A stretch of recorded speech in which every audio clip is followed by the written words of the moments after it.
Buddy Bryan Alvarez here on Wrestling Observer Live. We are here every day, Monday through Friday, noon Pacific, 3 Eastern, Sundays, 3 Pacific, 6 Eastern, Saturday mornings with Jim Valley, 10 a.m. Pacific, 1 Eastern, Sundays with Andrew Zarian. And it is Monday here on the show, and man, we got a lot to talk about. We'll never talk about it all, but we're going to try.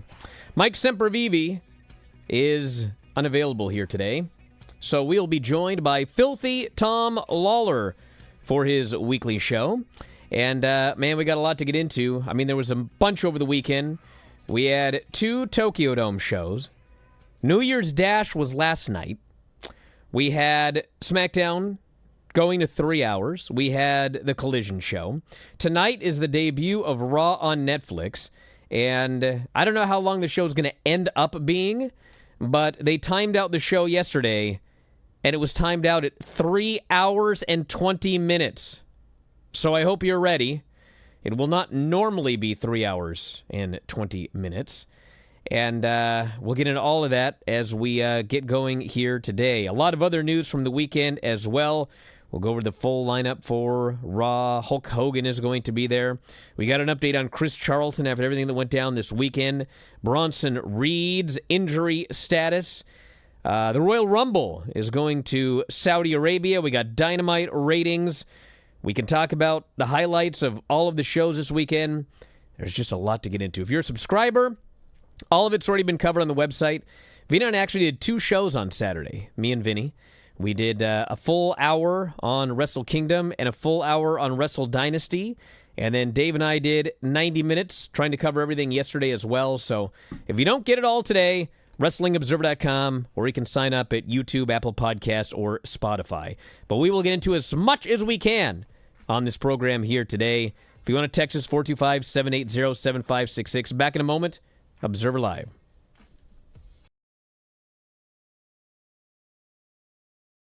Just a quick note before this free video. If you click like and subscribe, I'd be very thankful. Let's do this unnecessary censorship. Talk about your Psalms, talk about John 3:16. Austin 3:16 says I just your ass. That was terrible. Horrible. They weren't the Heart Foundation. They weren't the British Bulldogs, okay? They're 2 geeks. And this celebration these guys did. Oh. I mean, they're like, Sean, give me brother. Yeah. A place like that? You 2 dorks. That's what you did. Why are you so excited? Because they're awesome. Okay. That was better than the first one. It picked up at the end there. Yes. Unnecessary censorship. He beat him, and he beat him, and he beat him, and he beat him, and he beat him, and he beat him, and he beat him, and he beat him. I'm sweating. Time to stop. And he beat him. Was this edited? And then he beat him, and he beat him. So. I actually wore that shirt. It just says he beat him, he beat him, he beat him all the way down. Like, all the way down, you say?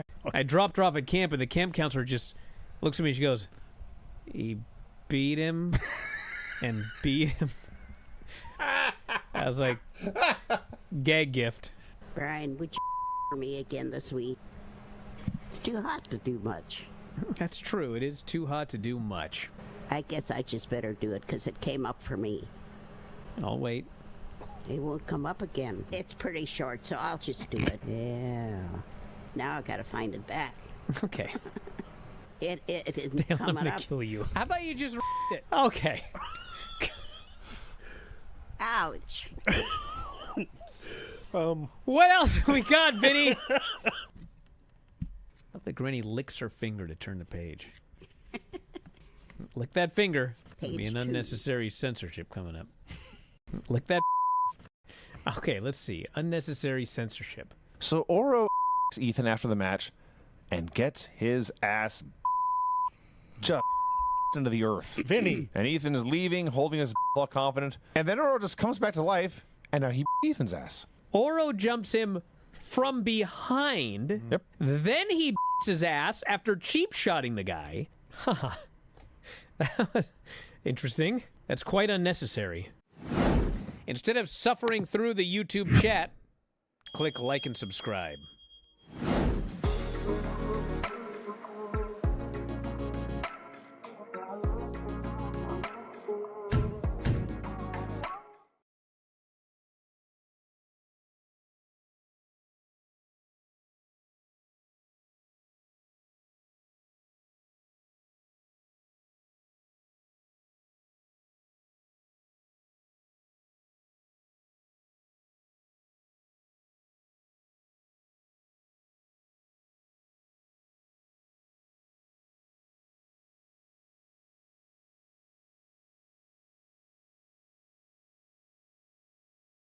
Bryan Alvarez and Filthy Tom Lawler here. Brother, we ain't gonna have time for that full SmackDown report here today. Oh, what a shame. We can talk about the highlights. After the big move to 3 hours, I couldn't wait. What a great another hour of my life that I spent watching SmackDown now weekly. Well, I'm actually getting some news right now that I was unaware of until just a moment ago.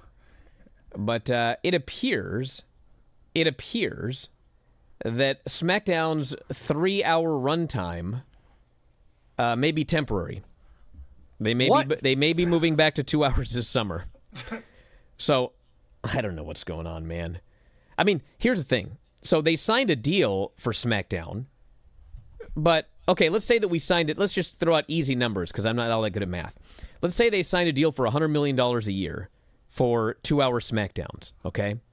Well, if they're moving to 3 hours, then the deal should be renegotiated to $150 million a year. And we never heard anything about renegotiations to increase the deal. So, as a result of that, I mean, I don't know, dude. The only thing I can figure is like maybe when they signed that short-term deal with USA for Raw, like, USA had already planned something in the 10 to 11 hour, and so it was like, well, we'll give you... I don't know, dude. I can't figure this out, but it sounds to me like they didn't renegotiate the deal. For some reason, they're doing 3 hours for 6 months, and then they're going to go back to 2 hours again. Can you explain this news that you just got to me? Like, what does this news say? What do you mean? That's the discussion within WWE, is it's probably just going to 2 hours in June. Because of them or because of USA? No one is, I don't know. One knows? No one knows right now. Lee Fitting? Is it his call? And it's very much actually like tonight's Raw. And I know what's going to happen is the show's going to be like 2 hours and 10 minutes and everyone's going to say I'm wrong and everything tomorrow, whatever. As of yesterday, they time out the show in advance, because they're like TV professionals. And they timed the show out yesterday, and it was 3 hours and 20 minutes, okay? Now, they can cut some stuff here. Things may run short. Things may run long. But as of yesterday, the show was looking to be 3 hours and 20 minutes long. If you look at the lineup, I mean, it is like the biggest Raw in the history of Raw. I mean, it's a pay-per-view caliber show.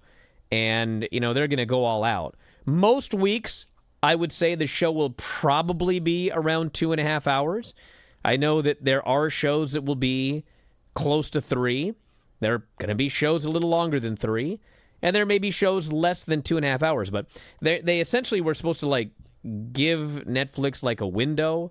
But, I mean, clearly it's like there's nothing else after Raw. So even if you give them a window, you can go as long as you want. But it's looking like a real long show tonight. Did you happen to catch the cold open that they posted? I saw that Triple H did a very melodramatic cold open. I thought it was fantastic. Yeah. Oh. Did he say at the end that this is the very real story of the WWE? The very real story? I believe I'm not sure. I had the thing somewhere, but I don't have it in front of me. Very good video package, as they always are, of course, from WWE. Yes, they're fantastic. And they're going to pull out all the stops tonight. CM Punk, Rollins in the main event, I believe. You think that's going to end the show? Are we getting Roman and Solo to open? Here's the thing. So, CM Punk and Seth Rollins was supposed to close the show, okay? Oh, but then The Rock is showing up tonight. He's been excavated for this show. Here's the thing that I'm thinking, though, okay?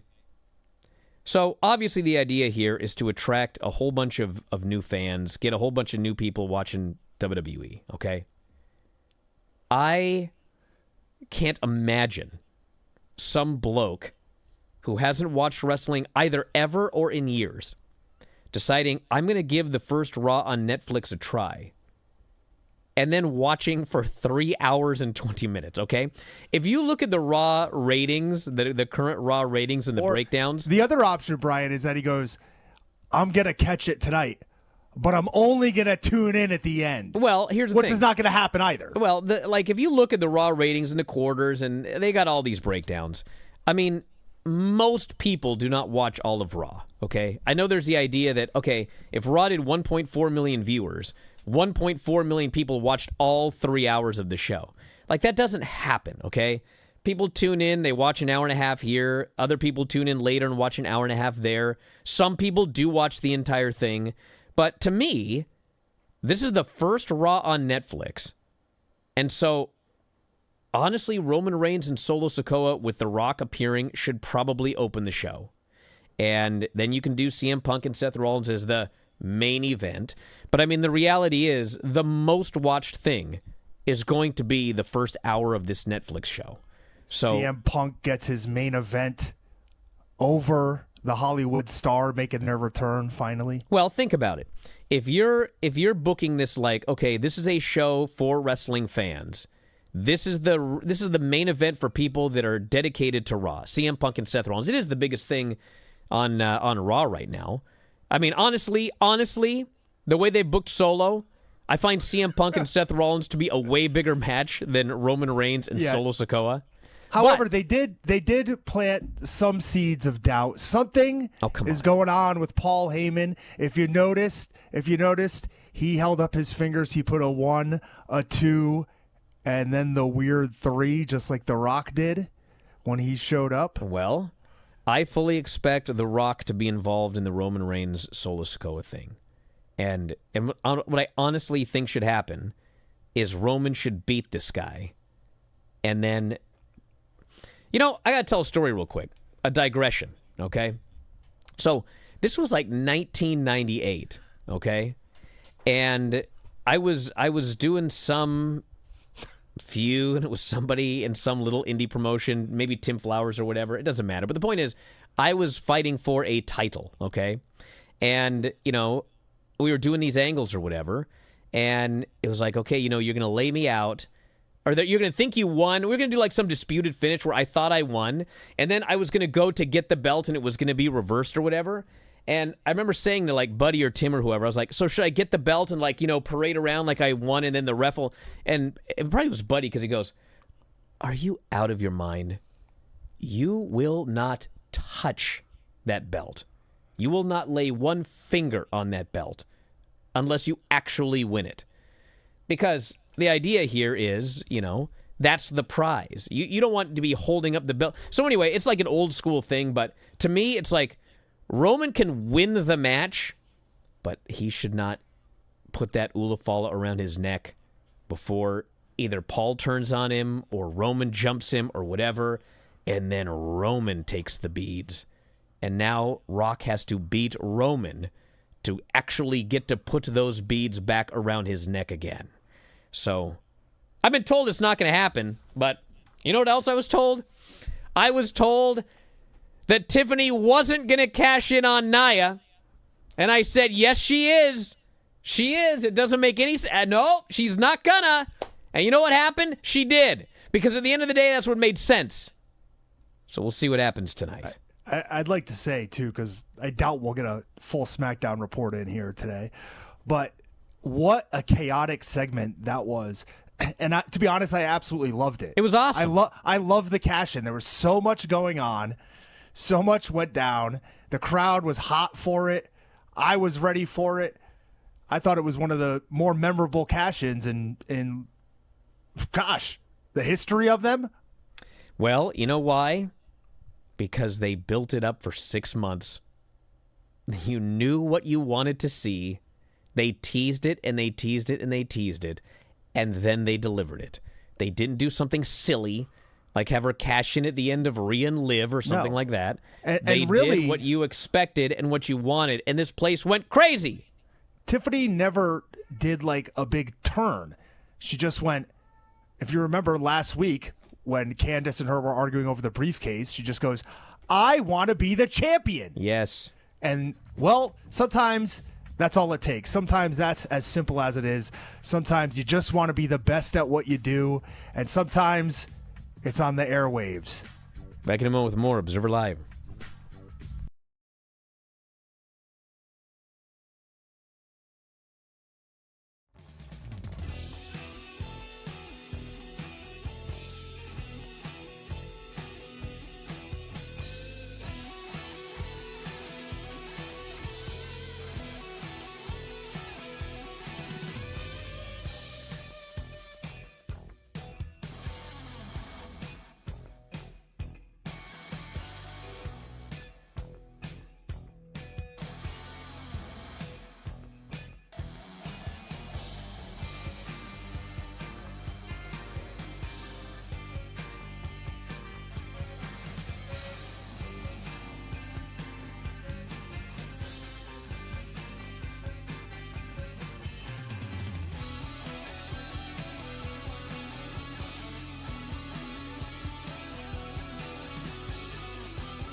All right, here's a full lineup for tonight. Tribal Combat, Roman Reigns, Solo Sikoa, Paul Heyman has the Ulafala. He will present it to the winner.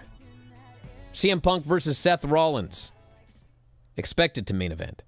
Liv Morgan versus Rhea Ripley, last woman standing for the women's title. Drew McIntyre versus Jey Uso. The return of John Cena, the debut of Penta, probably as Rey Mysterio's partner versus The New Day. The Rock will appear, and Hulk Hogan will appear, as apparently WWE and Hulk Hogan have made a partnership agreement regarding Hulk Hogan's Real American Beer. Yeah. What next? WWE is a minority. Should we create a beer, and me? No. Or maybe do a TV show? You know what? Yeah, I was gonna say all the friend groups always think they should make their own beer. Is WWE? Did I see this right? WWE is a minority partner, That's a story. and Hulk Hogan agreed to work with a minority. Would you stop? Are you proud of yourself? Oh boy, am I ever! All right, so that's the lineup for Raw tonight. We'll be recapping that tomorrow on the show. And yes, it looks like the prediction show is going to be Wednesday. So this coming Wednesday, we will do the live prediction show at noon for Wrestling Observer Live. And then at 2 Pacific, 5 Eastern, it is the debut of After Dark Radio on Sports Byline. And I will be joined by Carl Stern to talk all sorts of crazy stuff. It's going to be fun. It is going to be fun.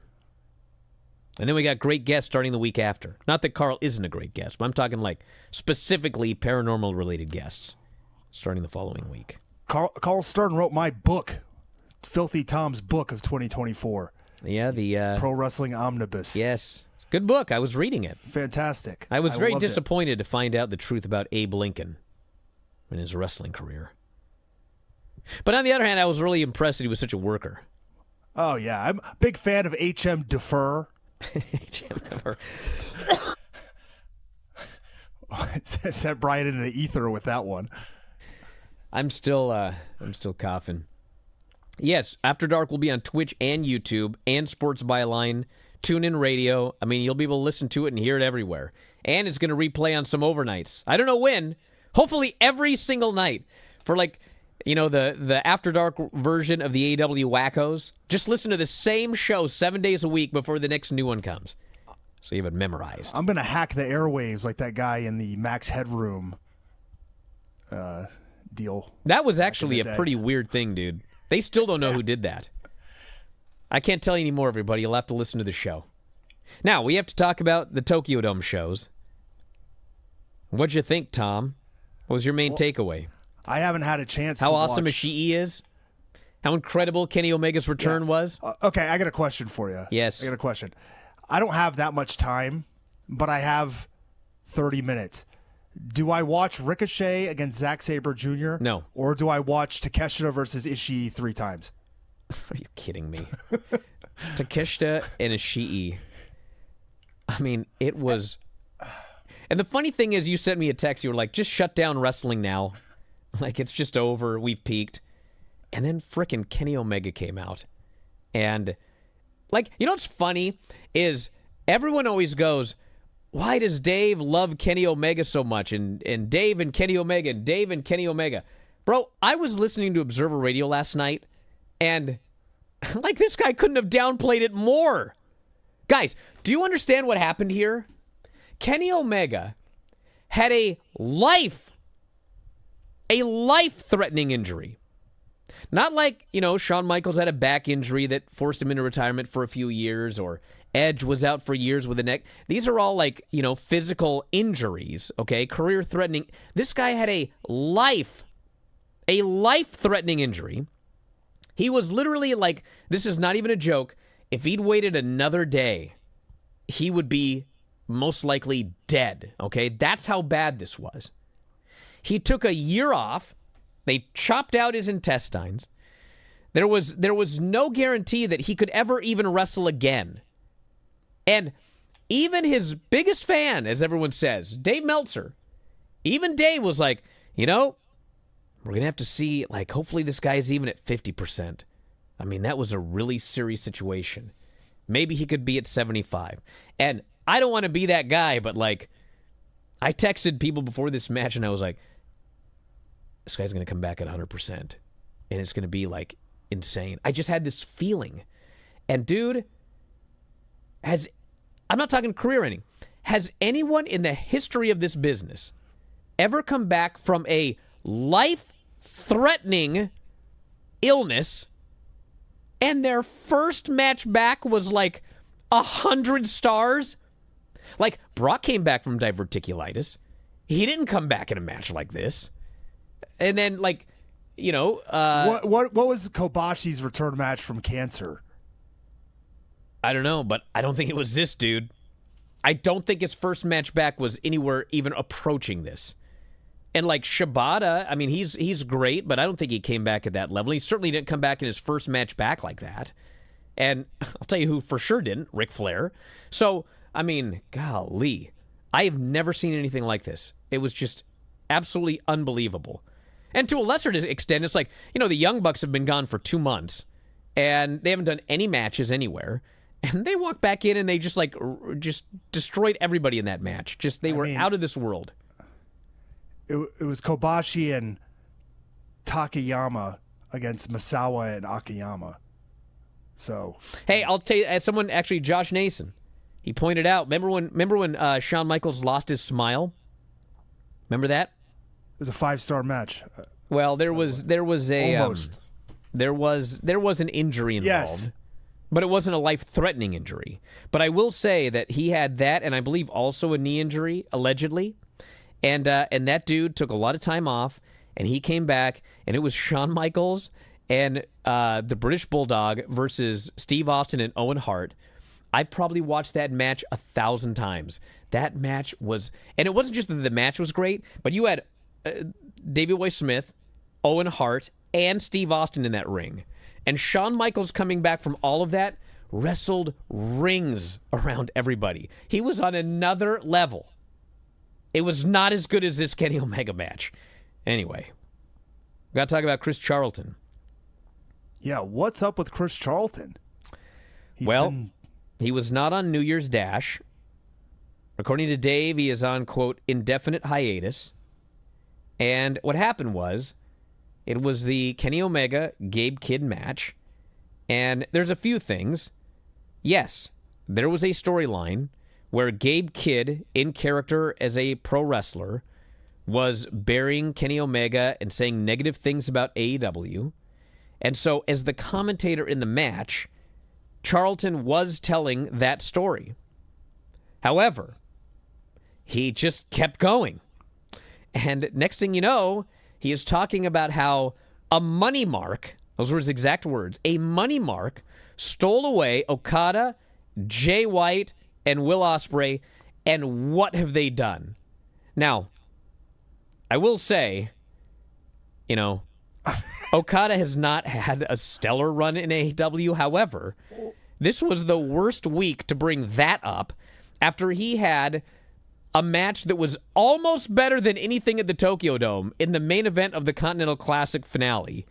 And Will Ospreay has been, he loses a lot, but are we going to pretend that Will Ospreay didn't lose all the time in New Japan? Will Ospreay is he's one of the very tippy-top guys in AEW. And yeah, Jay White hasn't been used as well as New Japan, but he was just in the main event of the pay-per-view. He's going to be getting another championship match here soon. And the big thing was, by going on and on about, this guy's a money mark, burying the Continental Classic, I mean, I can tell you for an absolute fact, this got a lot of heat. And I heard about this that night. I heard about it all day the next day. I mean, people were hot. And they were there was a point you're on jeopardizing commentary. a relationship between New Japan and AEW. Like, you're going above and beyond just the storyline of the match. This sounds like a podcaster who's just totally into the tribalism. And, I mean, people were hot. And he tried to walk it back at the end of the show, but now he is suspended, or indefinite hiatus is the way it's been described. There was a point, and I don't remember exactly the comments that he made, but he mentioned something about, the split that when Omega and the Bucks and those guys left New Japan, and there was a point where Rocky Romero, who was like commentary, just goes, like, stop it. You don't know what you're talking about. There's way more to it than that. And I thought, well, wow. Yeah, Rocky Romero, who is down. not only is he an executive in AEW, but he's also working for New Japan. He's an executive in both. Yeah, this poor guy is there at commentary, and what is he supposed to say, dude? And he's trying to just shut it all down. Let's put the guy. Actually, it might have been Walker. I think it was Walker, actually, that said, let's put the guns away. But Rocky was trying to defuse the situation the entire time, and Charlton was just on a tear. He just kept going. And, yeah, that's what happened. It's not, I'm trying to explain this to everybody. It's not just what he said, But like the biggest issue was there were people concerned that like this was something that could jeopardize the relationship between two companies. That's what people were like very, very concerned about. Like, this is just out of control. And whatever happened, but he wasn't on the show last night. Back in a moment with more Observer Live.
One last thing to say about the Charlton tirade. So, the thing, forget everything. Like, what he said or the fallout or whatever. Like, the impression I have had is that New Japan and AEW are partners. It's always been pushed like that. It's never been pushed as a rivalry. Even like Forbidden Door, it's like, well, the AEW wrestlers will compete against the New Japan wrestlers. It's never been about a war, or one side hates the other side, or one side's been like raiding talent, or it was like he started going on this tirade, and I just was like, the idea of this show is like a big joint show. CMLL is there, and Stardom, and Ring of Honor, and AEW, New Japan, all working together for this big, nice event. But then all of a sudden in the middle of that match, it was like, well, now we're at war. We want to crush these opposition, these horrible people that have stolen our talent. I was like, what? Anyway. Bronson Reed. Poor guy. Yeah, apparently somebody reported he had a fracture, but he noted that his talus bone had been completely broken, smashed it completely in half, had it surgically repaired with screws and fragments taken out, bone marrow taken from my hip, put into my foot. He will not be at any future events, including WrestleMania. So, wanted people to just know it's not just a fracture. It's not something to just walk off. So all the best to him. Right in the middle of his biggest run ever, that happened. So hopefully he's back soon. And then Royal Rumble 2026 from Saudi Arabia. You going? It's been officially announced. I am not going. Kidding me. God. I'd be down. Let's take a trip. Wouldn't be surprised if it's 2 nights, to be honest. Just like going all that way to just do a night? Go that way and do 2 nights. That's going to be a lot of clothes in that women's battle royal. I was trying You're going to have 5 less women. I was trying to think of how to say this and still be able to attend the event. But yeah, going to be a lot of super woman costumes out there in that match. I think the women in full body outfits is it's maybe a little less ridiculous than whatever is being worn by Leo Rush and Action Andretti. What are they wearing, dude? What are they wearing? Like, they look like are they Pokemon. Knuckles from Sonic the Hedgehog? Yeah. I think they're Knuckles. Maybe they that's were what on it this is. last show. They're echidnas now that Sonic 3 has hit the movie screen. Bro, I don't do this often, okay? Dave last night goes, have you seen Wicked? I know you have, Tom. He learned quite a few We're not talking lessons. about that. He learned quite a few lessons from Wicked. Yeah, he learned a lot of lessons. Pray tell, what are If those? we didn't have so much to talk about last night, I would have asked.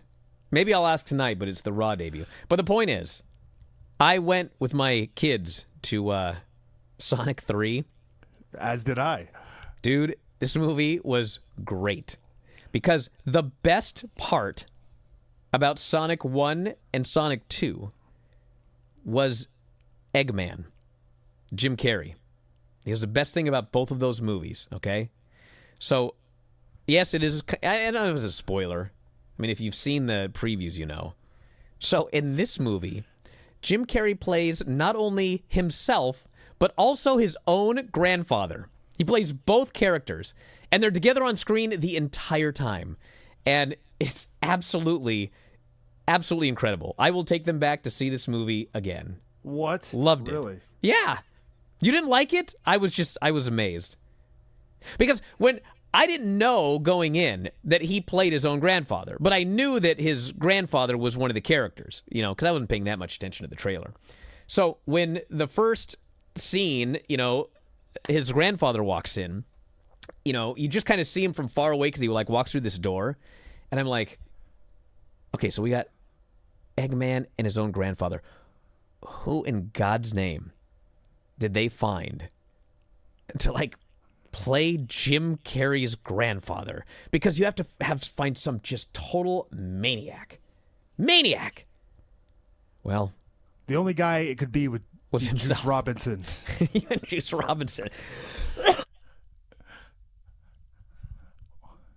Well, it appears that Brian has caught whatever Dave actually had from their show last night. But yeah, I also saw Sonic 3, but we should probably move on from that and talk about some wrestling. As Brian mentioned earlier, we had SmackDown this past week moving to 3 hours, the first 3 hours. That was what they call a productive Friday. cough. Okay, go ahead with SmackDown review. Your cough was about as long as the opening video package that they showed there. 7 minutes of Cody Rhodes. Dude, I watched before this he got down in the show, ring. and now I get why they're going to go back to 2 hours. This was a 2-hour show. I'm talking stretched over 3 hours. That 25 straight minutes between the cash-in and the main event, like, oh my God. You know what it was like? It was like when You've you have had months to prepare. Yeah, you have a paper due, but you haven't done all the research and you're trying to just stretch it out and make it longer than possible. You're writing as many verbose words so you can hit your word or letter count to get it over with. That's what this show felt like, just stretched out. It was. Drew McIntyre came out. He was not looking for a fight with Cody, though. He said he was actually there to help him. Cody didn't believe him. Drew went to leave, and he left Cody with a warning. He said, Cody, you should probably watch your back. And that was a cue for Kevin Owens to attack. They got into a brawl, and then all the officials came out and broke it up. We had Andrade challenging Shinsuke Nakamura for the Intercontinental United States Championship. They had previously actually fought over the IWGP Intercontinental title in New Japan as La Sombra and Shinsuke Nakamura. We had here kind of a replay from a couple weeks ago. Nakamura tried to unhook the top buckle and use it against Andrade, but Andrade used it against Nakamura, almost got the win. But eventually, Andrade went for a superplex. Nakamura DDT'd him into the post, hit the Kinshasa, got the win. But he was beat up by LA Knight afterwards, although he was able to avoid the BFT and get away. Later on, towards the end of the show, LA Knight was leaving, and he let Byron know that he has secured a title shot against Nakamura for this upcoming week. Apollo Crews and Pretty Deadly at a interaction backstage. DIY came in afterwards. And basically, they are looking for Pretty Deadly to help them out. They want Pretty Deadly's assistance as their lackeys, it seems. And in turn, Pretty Deadly will get a title shot. We had Mishin take on Piper Niven. Mishin, at one point, this was the best part of the match, she was twerking, and Michael Cole went crazy on commentary. He said, she's doing the long back attack. There it is, the long back attack. So be prepared. It's funny because Cole's exact words were, "That's the long back attack. She told me this morning." Like, okay. Was it important that you told us that she told you? You didn't just you want to make sure we didn't think you made it up? Yeah, because you don't want to be on there talking about a woman's behind. You know what I mean? As a commentator, so but I'm sure that's a spot she's going to be working in. She beat Piper Niven, and looks like they're still moving towards this Mishin and Chelsea Green feud for the U.S. title. Paul Heyman showed up. There was a Naomi video package. Paul Heyman came to the ring. We talked about this earlier. He will be the man to have the Ula Fala tonight and present it to the winner of the Tribal Combat match. He came out, he said the winner and only Tribal Chief was going to be Roman Reigns, but as he went to depart, Solo Sikoa came out, talked about how he needed somebody who respected their family to be there ringside in charge of the Ula Fala. He said when he defeats Roman, Paul will put that Ula Fala around his neck, and everyone will know that Solo owns the beads, and he owns Paul too. The Motor City Machine Guns, not happy with the actions of DIY. They're looking to get these tag titles back. They take on the champions.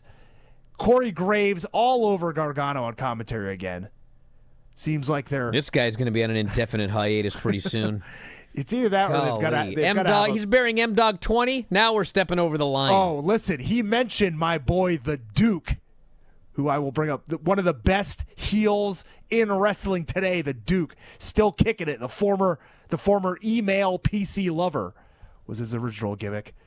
But anyways, the Machine Guns looked like they were going to win. They were selling up for the Skull and Bones. Pretty Deadly ran down for the distraction.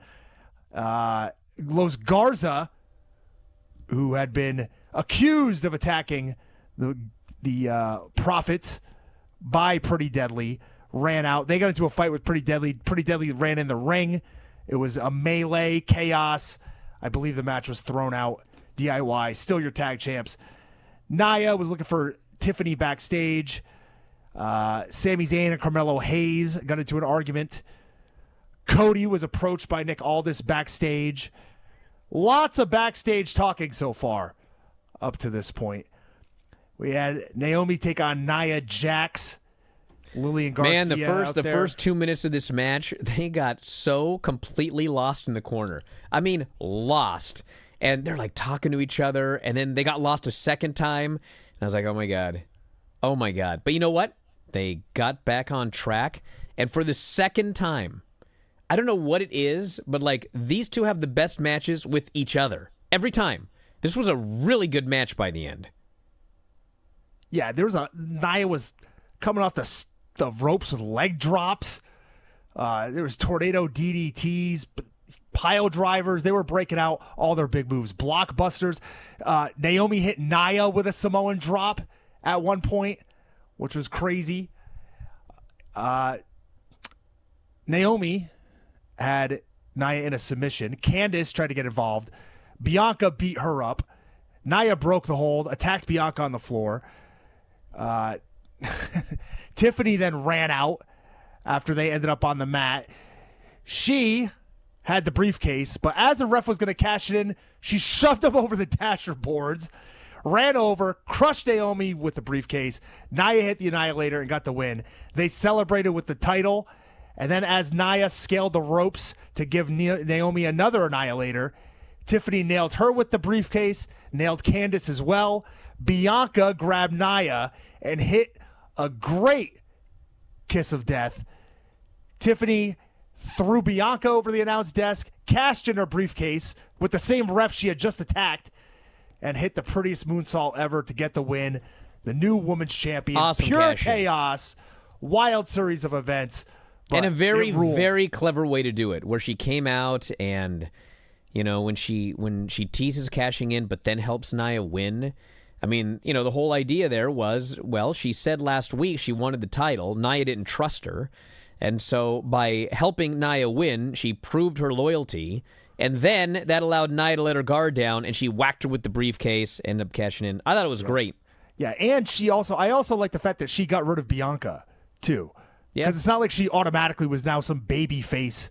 Although she had gonna be. Oh, yeah, she was over huge. And then the main event, Bloodline versus the Usos. We'll pick that up after the break. Stand by, Observer Live.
Yeah, main event of SmackDown, Bloodline 2.0, taking on all three of the Usos, Jay, Jimmy, and Sammy. Jay, Jimmy, and Sammy seemed like they had it won at the end, but Jay came off the top with the Uso splash. However, there was a blind tag made by Solo to Jacob Fatu. Jay hit that splash on Fatu. Solo was the legal one. He came in, hit the spike, pins main event Jay Uso in the main event of the first 3-hour SmackDown. And the show ended with the Bloodline 2.0 holding up the ones as the beautiful names of executive producers Paul Levesque and Lee Fitting took us away. Well, I want to thank Darren Peck, what do they call him on SmackDown? The lead producer? Whatever. Anyway, yes, he's the station manager here. I want to thank him and Dom for getting everything ready for Wednesday, which will be the debut of After Dark Radio, 2 Pacific, 5 Eastern. Wednesday is a huge day on Byline because at noon, we're doing the prediction show. We will take your phone calls, your predictions for 2025, and then in the final segment, I'll read all the predictions from last year, and we'll find out if we have a winner of last year's prediction contest who gets a prize. The winner gets a prize every year. I sent it myself. And so we'll do that at noon, and then at 2, it's the debut of After Dark Radio, Carl Stern. All of your favorite paranormal tales will be spun on that program. It's going to be awesome. And that's coming up Wednesday. So tomorrow we'll talk about the Netflix Raw. Check it out tonight. Good luck with that 3 hours and 30 minutes.